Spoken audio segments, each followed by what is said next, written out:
கர்த்தருடைய பரிசுத்த நாமத்திற்கு ஸ்தோத்திரம். இந்த நாளிலும் இன்னைக்கு ஆஷ் வெனஸ்டே நம்ம எல்லாரும் இங்கே கூடியிருக்கிறோம். ஸோ இன்னைக்கு காலையிலேருந்து நான் இன்பிட்வீன் பேஷன்ஸ் என் ஃபோனில் பார்க்கும் பொழுது வாட்ஸ்அப்பில் நிறைய மெசேஜ் வந்துகிட்டே இருந்துச்சு.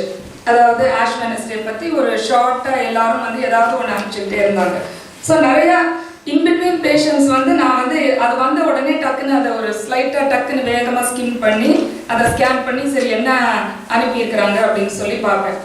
ஸோ எல்லாரும் அனுப்பிச்சது நிறைய பேர் பார்த்தீங்கன்னா அதில் ரிப்பென்டன்ஸ் பற்றி, ரெக்கன்சிலேஷன் பற்றி, so you are dust you will return to dust அப்படின்றது இதை பற்றி நிறையா. அப்புறம் இது இந்த லென்ட் டேஸ் ஒரு ரிச்சுவலாக இருக்கக்கூடாது, ஒரு சடங்காச்சாரமும் சம்பிரதாயமாக இருக்கக்கூடாது. ஸோ அது நம்ம இருதயத்திலேருந்து வரணும் அப்படின்ட்டுலாம் நிறைய அப்படியே ஒரு நிறைய சர்மன்ஸ் அப்படியே ஷார்ட் ரிட்டன் டெக்ஸ்ட் அப்படியே வந்துகிட்டே இருந்துச்சு. ஸோ நான் அதை பார்த்துட்டே இருந்தேன். அப்புறம் வேலை முடிச்சுட்டு வர வழியிலையும் பார்த்தீங்கன்னா அவ்வளோ மழையிலையும் வர வழியில் சில கேத்தலிக் சர்ச்சஸில் பார்த்தீங்கன்னா அத்தனை பேர் கொடை பிடிச்சிக்கிட்டு கேத்தலிக் சர்ச்சஸ்லாம் இன்னைக்கு பார்த்தீங்கன்னா சர்ச்சில் உட்கார்றதுக்கு இடம் இருக்காது. ஸோ அவ்வளோ இதுவாக இருப்பாங்க. ஸோ நான் இப்போ ஒரு புதுசாக ஒரு நர்சிங் ஹோமில் போகிறேன். அது ஒரு கேத்தலிக் நர்சிங் ஹோம். நான் போகிற எல்லா பேஷண்ட்ஸும் நெத்தியில் அந்த ஆஷ் கிராஸ் போட்டிருந்தாங்க. ஸோ அந்த ஒரு அட்மாஸ்பியர் பாருங்க, காலையிலேருந்தே என்னதான் வேலைக்கு போயிருந்தாலும் இன்பிட்வீன் பேஷண்ட்ஸ் ட்ராவல் பண்ணி வரும்போதும் அது நம்மளுக்கு இருக்குது அப்படின்னு சொல்லி நம்ம பார்க்குறோம். ஸோ அப்படி அந்த ரிப்பென்டன்ஸ் அப்படின்னு சொல்லி பார்க்கும் பொழுது ரிப்பென்டன்ஸ்னா நம்ம அன்புல தான் பார்க்குறோம். ஆண்டவர் முழு இருதயத்தோடும் என்னிடத்தில் அன்பு செலுத்துங்கள். So love the Lord your God with all your heart, with all your strength and with all your mind. உன் முழு இருதயத்தோடும், உன் முழு பலத்தோடும், உன் முழு ஆத்மாவோடும் அன்பு கூறுவாயாக அப்படின்னு. ஆனால் ரிப்பென்டன்ஸ்லையும் பார்த்தீங்கன்னா டோட்டல் ரிப்பென்டன்ஸ்னு இருக்கு, பார்ஷியல் ரிப்பென்டன்ஸ்னு இருக்குது. ஸோ இந்த partial repentance is equivalent to unrepentance. பாதி பண்றது அது ரிப்பென்டன்ஸ்க்கு கணக்கே கிடையாது.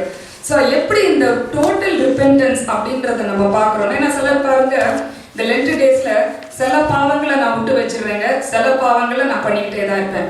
இல்லைன்னா இந்த பாவத்துல பாதி நான் வச்சுக்கிறேன், பாதி சில நாளுக்கு நான் பண்ணுவேன், சில நாளுக்கு நான் பண்ண மாட்டேன். இப்படி எல்லாம் நம்ம இதுதான் பார்ஷியல் ரிப்பென்டன்ஸ். ஒரு ஃபால்ஸ் சாட்டிஸ்ஃபேக்ஷன் நம்மளுக்கு, ஓகே நம்மளும் ஏதோ ரிப்பென்ட் பண்றோம் அப்படின்றது. அதை குறித்து தான் நம்ம இன்னைக்கு பார்க்க போறோம். ஸோ இன்னைக்கு நம்ம வாசிக்க கேட்ட யோவேல் தீர்க்கதரிசன புஸ்தகத்துல நம்ம பார்க்கிறோம். ஆதலால் ஆதலால்னா என்ன, அதுக்கு முன்னாடி உள்ள வசனங்கள்ல பாத்தீங்கன்னா ஆண்டவருடைய செகண்ட் கமிங்கை பத்தி பயங்கரமா போர்ட்ரே பண்ணியிருக்குது. அது பெரிதும் பயங்கரமுமான நாள், அது இக்கட்டான நாள், அது மப்பும் மந்தாரமுமான நாள் அப்படின்னு சொல்லி அவருடைய செகண்ட் கமிங் அந்த ஜட்ஜ்மெண்ட் டே பயங்கரமா போர்ட்ரே பண்ணி ஆதலால் அப்ப நீங்க என்ன பண்ணணும் இந்த செகண்ட் கமிங்ல நீங்க இருக்கணும்னா, ஆதலால் நீங்கள் இப்பொழுதே உபவாசத்தோடும் அழுகையோடும் புலம்பலோடும் உங்கள் முழு இருதயத்தோடும், உங்கள் இருதயத்தோடும் இப்பொழுதே உபவாசத்தோடும் புலம்பலோடும் அழுகையோடும் உங்கள் தேவனாகிய கர்த்தரிடத்தில் திரும்புங்கள்னு சொல்லல. என்ன சொல்றாரு? இப்பொழுதே உபவாசத்தோடும் புலம்பலோடும் அழுகையோடும் உங்கள் முழு இருதயத்தோடும் உங்கள் தேவனாகிய கர்த்தரிடத்தில் திரும்புங்கள். So with all your heart, not just repentance, but with all your heart அப்படின்னு யோவேல் தீர்க்கதரிசி சொல்றாரு. ஸோ வேதத்தில் முழு இருதயத்தோட திரும்பினவங்க நிறைய பேர் இருக்கிறாங்க. பாதி இருதயத்தோட திரும்பினவங்க யார் இருக்கிறாங்க அப்படின்னு சொல்லி நம்ம அதையும் கொஞ்சம் யோசிச்சு பார்க்கணும். யார் பாதியா ரிப்பென்ட் பண்ணாங்க, அதுக்கு ஆண்டவர் என்ன ஜட்ஜ்மெண்ட் கொடுக்குறாரு, முழு இருதயத்தோட யாரெல்லாம் ரிப்பென்ட் பண்ணாங்க, இன்னைக்கு நம்ம எந்த ஸ்டாண்ட்ல நம்ம இருக்கிறோம், ரிப்பென்ட்டே பண்ணாம இருக்கிறோமா, அட்டெம்ப்டே பண்ணாம இருக்கிறோமா, இல்லைன்னா பாதி ரிப்பென்ட் பண்றோமா, ரெண்டும் ஒண்ணுதான், இல்லைன்னா டோட்டலா நம்ம ரிப்பென்ட் பண்றோமா அப்படின்றத தான் நம்ம பார்க்க போறோம். ஸோ யோனா தீர்க்கதரிசியின் காலத்துல நம்ம பார்க்கும் பொழுது ஜனங்கள் ஏன்னா அதுல நம்ம வாசிக்கிறோம் இந்த யோவேல் தீர்க்கதரிசியில தொடர்ந்து அந்த வசனத்தை, அதெல்லாம் நீங்கள் இப்பொழுதே உபவாசத்தோடும் புலம்பலோடும் அழுகையோடும் உங்கள் முழு இருதயத்தோடும் உங்கள் தேவனாகிய கர்த்தரிடத்தில் திரும்புங்கள். ஏன்னா அவர் இரக்கமும் உருக்கமும் நீடிய சாந்தமும் மிகுந்த கிருபையும் உள்ளவர், அவர் தீங்குக்கு மனஸ்தாபப்படுகிறவராக இருக்கிறார். ஏன்னா நம்ம செஞ்ச தப்புக்கு நிச்சயமா ஒரு தண்டனை கொடுத்துதான் ஆகணும். ஆனா நம்ம டோட்டலா முழு இருதயத்தோடு ரிப்பென்ட் பண்ணும் போது அவரே மனஸ்தாபப்பட்டு இவ்வளவு பெரிய தண்டனையை எதுக்கு உங்களுக்கு கொடுக்கணும்னு சொல்லி அவர் அதை திருப்பி எடுத்துருவாங்க அந்த தண்டனையை. அதனாலதான் ஏனெனில் அவர் இரக்கமும் உருக்கமும் நீடிய சாந்தமும் மிகுந்த கிருபையும் உள்ளவர், அவர் தீங்குக்கு மனஸ்தாபப்படுகிறவர். எவ்வளவுதான் தப்பு பண்ணியிருந்தாலும் அவர் இறக்கப்படுற தேவன், உருக்கமாய் இருக்கிற தேவன், நீடிய சாந்தம், மிகுந்த கிருபை. சோ அவர் செய்யறேன் அப்படின்னு ஒரு தண்டனை நம்மளுக்கு கொடுக்கணும்னு நினைச்சு வச்சிருப்பாரு. ஆனா இப்போ ரிப்பெண்ட் பண்ணனால என்ன பண்ணிருப்பாரு, அந்த தண்டனையை வந்து அவர் எடுத்துடுறாரு. சோ யோனா தீர்க்கதரிசியின் காலத்துல நினிவே பட்டணத்தாருக்கு ஆண்டவர் அப்படி ஒரு பிளான் பண்ணியிருந்தார். இந்த ஜனங்களுக்கு, எத்தனை ஜனங்களுக்கு? 120,000 பேர். அந்த சிட்டி ஆஃப் நினிவே வந்து it was a vast city. ஒரு 3 நாள் பிரயாணம் போனாதான் அந்த சிட்டியை ஃபுல்லா கவர் பண்ண முடியும். 120,000 பேர் அந்த சிட்டியில இருக்கிறாங்க. எல்லாரும் பாவம் பண்றாங்க. சோ ஆண்டவர் வந்து என்ன பண்றாரு, 40 டேஸ்ல அவங்கள ஒருத்தர் விடாம எல்லாரையும் அழிக்கணும்னு ஆண்டவர் வந்து முடிவு பண்றாரு. So that was his plan. But ஆனா இங்க வந்து இந்த நினிவே பட்டணத்தார் வந்து they call for a fasting, total repentance. ஏன்னா ராஜா முதல், அதுல 120,000 பேர்னா அந்த 120,000 பேர் ராஜா முதல் வேலைக்காரங்க வரைக்கும் மாத்திரம் கிடையாது, மிருக ஜீவன்கள் கூட புசியாமலும் குடியாமலும் உபவாசம் பண்ணி ஜெபித்தார்களாம். என்ன உபவாசம் பண்ணி ஜெபம் பண்ணாங்கன்னா, உரத்த சத்தமாய் அவர்கள் தங்கள் பாவங்களை அறிக்கையிட்டு அவர்களுடைய பொல்லாத வழிகளை விட்டு மனம் திரும்பினார்கள். அப்போ ஆண்டவர் வந்து மேல இருந்து இதை பார்த்துட்டே இருக்கிறாரு. 40 டேஸ்ல நான் வந்து டைம் கொடுத்திருக்கிறாரு ஆண்டவர். ஆனா இந்த ஜனங்கள் வந்து ஆண்டவர் சொல்லிட்டாருன்னா எப்படியும் தண்டனை கொடுக்கதான் போறாரு அப்படின்னு சொல்லிட்டு அவங்க விடல. அவங்க என்ன பண்றாங்க, யாருக்கு தெரியும், ஒருவேளை கர்த்தர் மனம் இறங்குவார் அப்படின்னு அந்த சான்ஸ், எப்படியும் சாக போறோம், அட்லீஸ்ட் நம்ம இதை ட்ரையாவது ஒரு அட்டெம்ப்டாவது பண்ணலாமேன்னு சொல்லி பண்றாங்க. அதே மாதிரி பாருங்க, ஆண்டவர் வந்து அவர்கள் தங்கள் பொல்லாத வழிகளை விட்டு திரும்பினார்கள் என்று அவர்களுடைய கிரியைகளின் நிமித்தம் அதை கண்டு. சோ ஆண்டவர் அதை கண்டுபிடிச்சிட்டாரா, டோட்டல் ரிப்பென்டன்ஸ். சும்மா உதட்டளவுக்கு மன்னிச்சிருங்க மன்னிச்சிருங்க அப்படின்னு நிறைய பேர் சும்மாவே சாரின்னு அர்த்தமே இல்லாம சில சமயம் நம்ம சாரி சொல்றோம்ல, அப்படி இல்லை. சாரின்னு சொல்றது வந்து ஹார்ட்ல இருந்து வரணும். சோ இந்த நினிவே பட்டணத்தார் வந்து அப்படி பொல்லாத வழிகளை விட்டு திரும்பினார்கள். அது ஒரு டோட்டல் ரிப்பென்டன்ஸ் அப்படின்னு ஆண்டவர் கண்டு தான் செய்வேன் என்று சொன்ன தீங்கை செய்யாதபடிக்கு அவர் மனஸ்தாபப்பட்டார். அப்போ அவர் வந்து கம்ப்ளீட்டா ஸ்காட்ச் ஃப்ரீயா அவங்கள வந்து தப்பிச்சு விட்டுறாரு. 40 டேஸ்ல நீங்க எத்தனை நாள் வேணாலும் இனிமே நீங்க உயிரோட இருக்கலாம். சோ அவங்களுக்கு வந்து அங்க ஒரு ரிடெம்ப்ஷன், ஒரு சால்வேஷன் கிடைக்குது. ஏன் அப்படின்னு சொல்லி பார்த்தோம்னா அந்த டோட்டல் ரிப்பென்டன்ஸ்னால. தாவீது ராஜா கூட அப்படிதான் பாருங்க, அட்லீஸ்ட் நினிவே பட்டணத்தாராவது வலது கைக்கும் இடது கைக்கும் வித்தியாசம் தெரியாதவங்க. அப்படின்னா என்ன அர்த்தம், ரைட் ஹேண்ட் லெஃப்ட் ஹேண்ட் தெரியாதுன்னு அர்த்தம்னு கிடையாது. கற்பனைகள்னா என்னன்னே தெரியாது அவங்களுக்கு. 10 கற்பனைகள்னா என்னன்னே தெரியாது. சோ எத்தனை கற்பனைகளை அவங்க மீறினாங்க அப்படின்னும் நமக்கு தெரியாது. ஆனா தாவீது வந்து அப்படி கிடையாது. ரைட் ஹேண்ட்னா என்ன, லெஃப்ட் ஹேண்ட்னா என்ன நமக்கு நல்லாவே தெரியும். வலது கைக்கும் இடது கைக்கும் வித்தியாசம் தெரியும். அப்படின்னா என்ன, 10 கற்பனைகளும் சின்ன வயசுல இருந்து அவனுடைய தகப்பன் ஈசாய், அவன் வந்து அந்த இடத்துலயே வந்து ஒரு நல்ல ஒரு ரெப்யூட்டட் மேன், ஸ்கிரிப்சர்ஸ் எல்லாம் நல்ல சின்ன வயசுல இருந்தே தெரிஞ்சவன், ஒரு நல்ல ஒரு ரெஸ்பெக்டபிள் மேன். அவனுடைய பையன் தாவீது சின்ன வயசுல இருந்தே அவனுக்கு எல்லா கற்பனைகளும் தெரியும். தெரிஞ்சும் வந்து அவன் என்ன பண்றான், 3 கற்பனைகளை மீறுகிறான். இச்சிக்கிறான், விபச்சாரம் செய்கிறான், கொலை செய்கிறான். அப்போ ஆண்டவர் வந்து என்ன பண்றாரு, நியாயப்படி பார்த்தா அவனுக்கு வந்து மரணம். ஏன்னா அந்த நாத்தான் தீர்க்கதரிசி சொல்றான், நீயே அந்த மனுஷன், தாவீதே வந்து தனியா அவன் ஜட்ஜ் பண்ணிக்கிறான், அந்த மனுஷன் சாக வேண்டும் அப்படின்னு. சோ டெஃபினட்டா வந்து அது டெத் தான். இன்னொருத்தனை கொலை பண்ணியிருக்கிறான், சோ நிச்சயமா இவனும் சாக தான் வேணும். நினிவே பட்டணத்தார அது தெரியாம பண்ணியிருக்கிறாங்க, இவன் தெரிஞ்சு பண்ணியிருக்கிறான். அப்போ அது எவ்வளவு பெரிய தப்பு.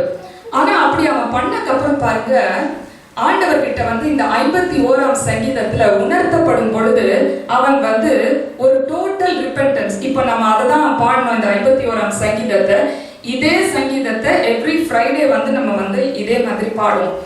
சோ அதுல வந்து தாவீது ராஜா என்ன சொல்றாங்கன்னா, அந்த டோட்டல் ரிப்பென்டன்ஸ்ல என் பாவம் எப்பொழுதும் எனக்கு முன்பாக நிற்கிறது அப்படின்னு சொல்றான். சோ தப்பு பண்ணோம், ஆண்டவர் மன்னிச்சிட்டாரு, அவ்வளவுதான் அப்படின்னு சொல்லல. he was so grateful. அவன் சொல்றான் எப்பொழுதும். ஆனா ஆண்டவர் நம்மளுடைய பாவங்களை நினைக்க மாட்டாராம். அவர் சொல்றாரு, உன் பாவங்களை இனி நினையாமலும் இருப்பேன், உன் பாவங்களை எல்லாம் முதுகுக்கு பின்றாக எரிந்து விட்டேன், உன் பாவங்களை சமுத்திரத்தின் ஆழத்தில் போட்டு விட்டேன் அப்படின்னு ஆண்டவர் சொல்றாரு.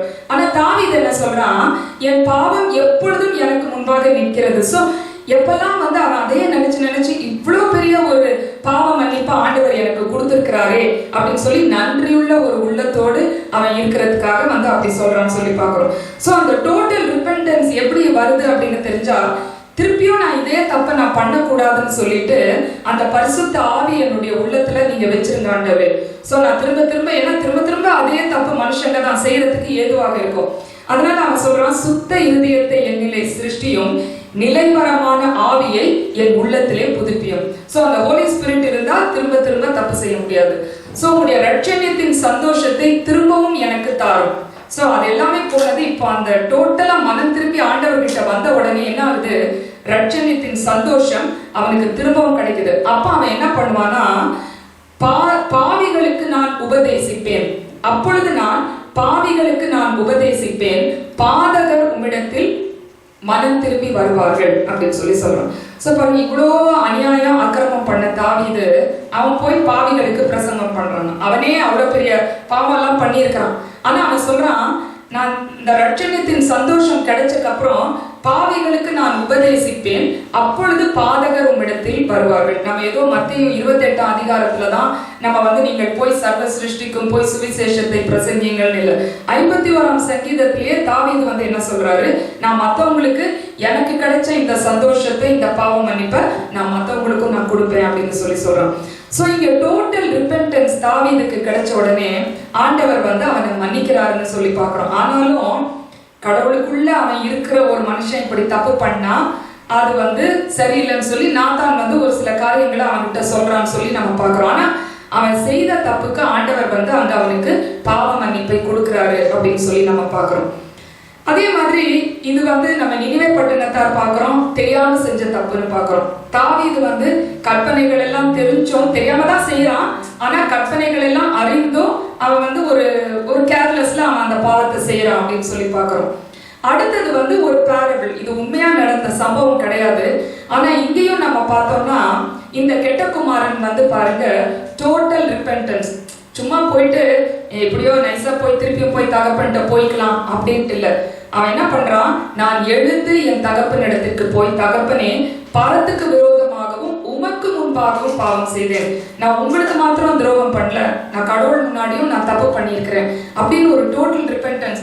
அவன் என்ன சொல்றான், நான் ஆதலால் உம்முடைய குமாரன் என்று சொல்லப்படுவதற்கு நான் பாத்திரன் அல்ல, உம்முடைய கூலிக்காரரில் ஒருவனாக என்னை வைத்துக் கொள்ளும் என்பேன். ரொம்ப யோசிச்சு தான் சொல்லியிருப்பான். அவன் எவ்வளவு நேரம் போலாமா வேண்டாமான்னு அவனுக்கு எவ்வளவு பயம் இருந்திருக்கும். தகப்பன் என்ன இவ்வளவு கஷ்டப்பட்டு சொத்து சம்பாதிச்சிருக்கிறாரு, சும்மா ஒன்னும் வரல.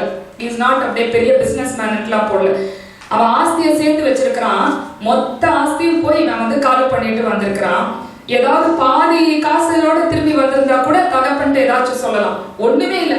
அதையும் வேசிகள் இடத்துல செலவு பண்ணி எல்லாத்தையும் செலவு பண்ணிட்டு ஒரு பைசா கையில இல்லாம திரும்பி வரான். அப்போ கஷ்டப்பட்டு நீ சம்பாதிச்ச மொத்த பணத்தையும் ஒருத்தர் ஸ்குவாண்டர் பண்ணாங்கன்னா எவ்வளவு கஷ்டமா இருக்கும். அப்போ அப்படி மொத்தத்தையும் விட்டுட்டு இவன் திரும்பி நின்னா கூட பாருங்க, அவன் புத்தி தெளிந்த போது அப்படின்னு சொல்லி பாக்குறோம்.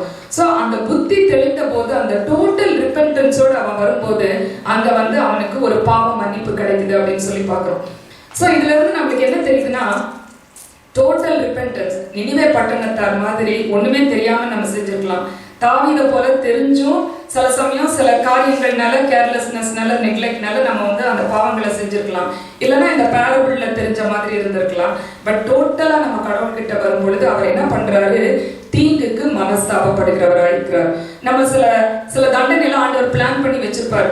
நெக்ஸ்ட் இந்த தண்டனையை இவங்களுக்கு கொடுக்கணும், இந்த தப்பு செஞ்சதுக்கு இந்த தண்டனை கொடுக்கணும்னு பிளான் பண்ணி வச்சிருப்பாரு. ஸோ இதுதான் நம்மளுக்கு பெஸ்ட் டைம், பர்ஃபெக்ட் டைம். நம்ம கடவுள்கிட்ட ரிப்பென்ட் பண்ணி டோட்டலா நம்ம ரிப்பென்ட் பண்ணி வரும்போது அதையெல்லாம் அவர் என்ன பண்ணுவார், தீங்குக்கு மனஸ்தாபப்பட்டு நமக்கு வர வேண்டிய தண்டனைகளை எல்லாம் ஆண்டவர் என்ன பண்ணுவாரு, எடுத்து போடுவாரு. அப்புறம் நான் யோசிச்சுட்டே இருந்தேன், சரி டோட்டல் ரிப்பென்டன்ஸ்னா ஓகே, முழு இருதயத்தோடும். அப்படின்னா பார்ஷியலா ரிப்பென்ட் பண்ணவங்களும் யாரோ இருக்கிறாங்க, அதை கடவுள் அக்செப்ட் பண்ணல. அது யாரு அப்படின்னு சொல்லி பார்த்தோம்னா, எரேமியா 3ஆம் அதிகாரத்துல 2 பேரை கடவுள் அந்த இடத்துல சொல்றாரு. ஒண்ணு faithless Israel and unfaithful Judah. So நம்ம நினைக்கலாம் ஃபெய்த்லெஸ்னா என்ன, அன்ஃபெய்த்ஃபுல்னா என்ன, ரெண்டும் ஒண்ணு தானே, ஒரே அர்த்தம் தானே. ஆனா இஸ்ரேலுக்கு ஆண்டவர் ஸ்பெசிபிக்கா நல்ல ஒரு என்னமோ செல்ல பேர் வச்சு கூப்பிடுற மாதிரி ஆண்டவர் ஃபெய்த்லெஸ் இஸ்ரேல் அப்படின்றாரு. ஜூடாக்கு என்ன சொல்றாரு, அன்ஃபெய்த்ஃபுல் ஜூடா அப்படின்றாரு. சோ யார் இந்த இஸ்ரேல், யார் இந்த ஜூடா அப்படின்னு சொல்லி பார்த்தோம்னா, இஸ்ரவேல் ஜனங்கள் ரெண்டாக பிரிக்கப்படுகிறார்கள், northern tribe and southern tribe. So இந்த நார்தர்ன் ட்ரைப் தான் இஸ்ரேல், அதுல வந்து இந்த 12 ட்ரைப்ஸ் இருக்குது. சதர்ன் ட்ரைப் தான் ஜூடா, அதுல வந்து 2 ட்ரைப்ஸ் இருக்குது. ஸோ ஃபெய்த்லெஸ் இஸ்ரேல்னா இஸ்ரேல் என்ன தப்பு பண்ணாங்க அப்படின்னு சொல்லி பார்க்கும் பொழுது அதுல வந்து இருக்குது. அதுக்கு ஒரு எக்ஸாம்பிள் கொடுக்குறாரு. ஃபெய்த்லெஸ் என்ன ஃபெய்த்லெஸ்ஸா இருந்தாங்க இந்த 2 பேரும் அப்படின்றதுக்கு ஆண்டவர் ஒரு எக்ஸாம்பிள் கொடுக்குறாரு. என்னன்னா, இப்போ ஒரு கணவன் இருக்கிறாரு, அந்த கணவனுக்கு வந்து அந்த ஒய்ஃப் வந்து சோரம் போயிடுச்சுன்னா கணவன் வந்து டைவர்ஸ் பண்ணிட்டாருன்னு வச்சுக்கோங்க ஒய்ஃபை, திரும்பியும் அந்த கணவனை அந்த மனைவியை வந்து அந்த கணவன் வந்து ஏற்றுக்கொள்ள மாட்டார். ஸோ பைபிள்ல கிளியரா போட்டிருக்கு, ஒருவேளை அந்த கணவன் வந்து தள்ளு தட்சீட்டு அப்படின்னு கொடுத்துருக்குது. தள்ளு தட்சீட்டுன்னா டைவர்ஸ் பண்ணி ஒய்ஃபை அனுப்பிச்சு விட்டுறாரு. அதுக்கப்புறம் அந்த ஒய்ஃப் வந்து இல்லைங்க மன்னிச்சுக்கோங்க நான் அப்படி பண்ணிட்டேன் தெரியாம பண்ணிட்டேன்னா எந்த கணவனும் ஏத்துக்க மாட்டாங்க. அதோட வந்து முடிஞ்சு போயிடுச்சு, அது டைவர்ஸ் பண்ணி அது போயிடுச்சு அப்படின்னு அர்த்தம். ஆனா ஆண்டவர் என்ன சொல்றாரு, அதே மாதிரி தான் இந்த இஸ்ரேலும் ஜூடாவும் பண்றாங்களாம், தப்பு பண்றாங்களாம். என்ன தப்பு பண்றாங்க? கணவனாகிய மணவாளனாகிய நாயகனாகிய ஆண்டவரை விட்டு அந்நிய தேவர்களை பின்பற்றி சோரம் போய்விடுகிறார்கள். ஆண்டவர் என்ன பண்றாரு, கோவத்துல தள்ளு தட்சிட்டு கொடுத்துடுறாரு. ஆனா இதுல நார்மலா இருக்கிற ஹியூமன் பீயிங்ஸ்க்கும் கடவுளுக்கும் என்ன டிஃபரன்ஸ் சொல்லி பார்த்தோம்னா, மனம் திரும்பி வரும்போது ஆண்டவர் வந்து என்ன பண்றாரு, திரும்பவும் ஏற்றுக்கொள்கிறார். உலக பிரகாரமா எந்த கணவனும் ஏற்றுக்க மாட்டானா, ஆனா மணவாளனாகிய ஆண்டவர் ஏற்றுக்கொள்வார். சோ இஸ்ரவேல், ஃபெய்த்லெஸ் இஸ்ரேல் என்ன தப்பு பண்ணுச்சு அப்படின்னு சொல்லி பார்த்தோம்னா, த்ரூ அவுட் அந்த ஜெரோபியாம்ல வந்து இந்த கோல்டன் காப்ஸ பண்ணி செய்யறாங்க. ஆகாப் ராஜா வந்து ஏசபேல் மூலம் என்ன பண்றான், பாகாலை வணங்குகிறான். சோ ஆண்டவரை விட்டு எகிப்து தேசத்திலிருந்து ஒரு நாயகரை போல கைப்பற்றி அழைத்து கொண்டு வந்த ஆண்டவரை விட்டு அந்நிய தேவர்களை, விக்கிரகங்களை, கல்லையும் மண்ணையும் வணங்குகிறார்கள். சோ சோரம் போகிறாங்க. சோ ஆண்டவர் வந்து தள்ளு தட்சிட்டு கொடுக்கிறாரு. இததான் ஃபெய்த்லெஸ் இஸ்ரேல்னு சொல்றாரு. என்ன மாதிரி தள்ளு தட்சிட்டு கொடுக்கிறாருன்னா, 100 years ஆண்டவர் வந்து அவங்கள எக்ஸைல், அவங்கள வந்து அடிமைத்தனத்துக்கு விற்று போட்டு விடுகிறார். சோ அடுத்தது பாத்தீங்கன்னா இந்த அன்ஃபெய்த்ஃபுல் ஜூடா. அன்ஃபெய்த்ஃபுல் ஜூடாவும் இதே தப்பு தான் பண்ணுது. அன்ஃபெய்த்ஃபுல் ஜூடால வந்து எக்ஸாம்பிள், சோ ஃபெய்த்லெஸ் இஸ்ரேல்ல எக்ஸாம்பிள் யாருன்னு பார்த்தா நம்ம வந்து ஆகாப் ராஜா, ஏசபேல், பாகாலை வணங்குகிறவர்கள் அவங்கன்னு பாக்குறோம்.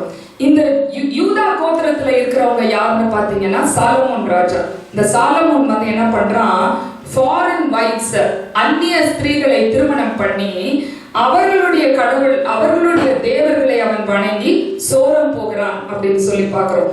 அதுல மனாசேனா இருக்கிறதுலே பெஸ்ட் கிங்கா. அவன் வந்து என்ன பண்றான், எல்லா விக்கிரகங்களையும், எல்லா மேடைகளையும், எல்லாவற்றையும் அவன் என்ன பண்றான், அவன் அதை எடுத்து வைக்கிறான்னு சொல்லி பாக்குறோம். அந்த மனாசே என்கிற ராஜா எல்லாவற்றையும் விக்கிரகங்கள், தோப்புகள்னு பண்ணி என்ன பண்றான், ஆண்டவருக்கு விரோதமான காரியங்களை அந்த இடத்துல செய்கிறான் அப்படின்னு சொல்லி பாக்குறோம்.